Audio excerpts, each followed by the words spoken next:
بسم الله والحمد لله والصلاة والسلام على رسول الله صلى الله عليه وسلم. kusoo dhawaada channelkeena isku jeer maanta waxaan sameynaa application la yiraahdo Media Player. markaas ku share fur kadibna application ka sameyso waxaan soo qaadanaa video view marka waa kii laga daawan lahaa videoga halkii laga daawanayay marka waxaa yaraagajin paddingkiga inta bes kadibna waxaa soo qaadi linear waxa dhex dhig laba button inta marka aad sameyso labada button dhex dhigto linear kale u dhaxaysiinaysa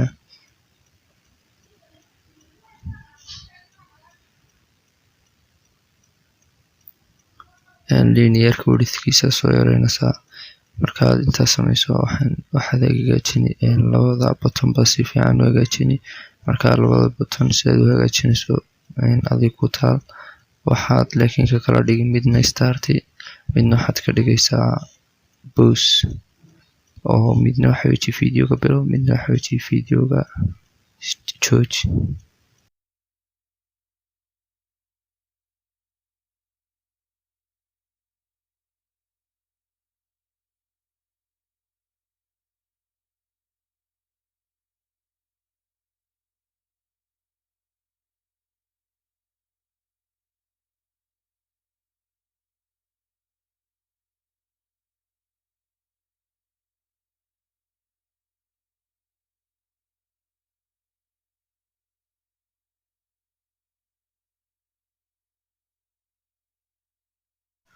inta markaad dhamayso waxaad tagi on create kadibna ciwaanka app-kaad dhigi oo waxa weeye Media Player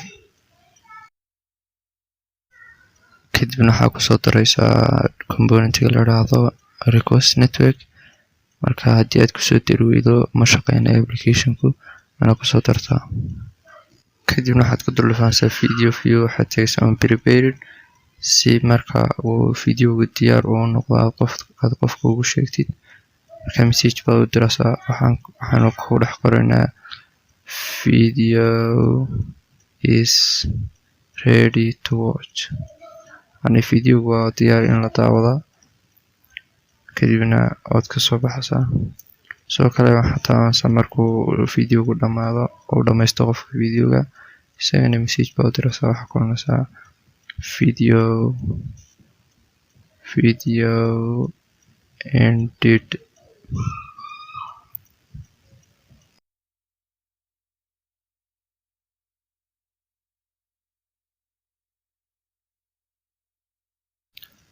labadii ay imika kusoo darnay oo halka kaaga muuqda kadibna marka inta dhamayso waxaad tagi on create kadib uu noqon waxaan soo dhex dhiganaa linkigii videogan la daawanayo linkigii halkii laga soo qaaday kadibna kaas yaala blog taas isticmaalaysaa video view kaas isticmaalaysaa kadibna linkigaanu waxaan kasoo dhex qaadanayaa media file dhex yaal marka meelaha kale kasoo qaadan karto waxaa kamid ah Firebase storage-ka ama file kale oo any website kale dhex yaala adoo waa inuu videoga u noqdaa videogan filekiisu waa inuu dhex yaala website kadibna waa kasoo dhex qaadan kartaa marka media file buu dhex yaala kadibna waxaa ka wada arkaysiin inuu markuu soo dhigo waa ka halka yaal videoga mp4 weji kadibna linkigan soo koobiyeysanaya waxaan bast koornaya kadibna waa ka fileku on dul qabanaya markaan saa u xajiyo linkigan soo koobiyeysanaya waayo halka linkigii laga daawanayay kadibna waxaan ku noqonaa application-kii marka application-kii ku noqono halkaas ayaan ku basti karaynaa linkiga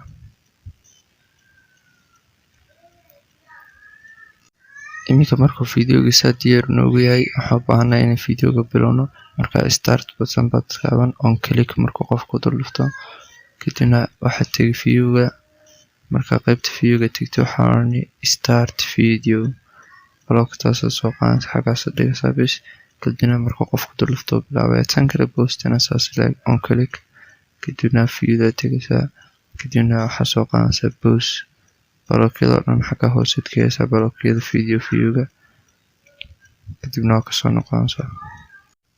haddii aad intaas si fiican usoo qabatay iminka randhe markaad ran tiraahdo wuxuu odhanayaa loading kadibna markuu jeegaraya aabka install baa odhani install ba taabansaa intaa kabacdina dhan ama open haddaad tirahdo iska caadi kadibna applicationkii waxaan ka eeganaa gudaha telefoonka si arkaysiin baa halkaas ayuu soo dhigmaya applicationku waad ku dul dhufanaysaa kadibna markuu saa isku kasoo create gareeba videogii waa diyaar waa inuu idhahaa video is ready to watch markuu intaan idhahaa start baan odhanaa si videoga u bilaabo waad arkaysiin videoga u bilaabay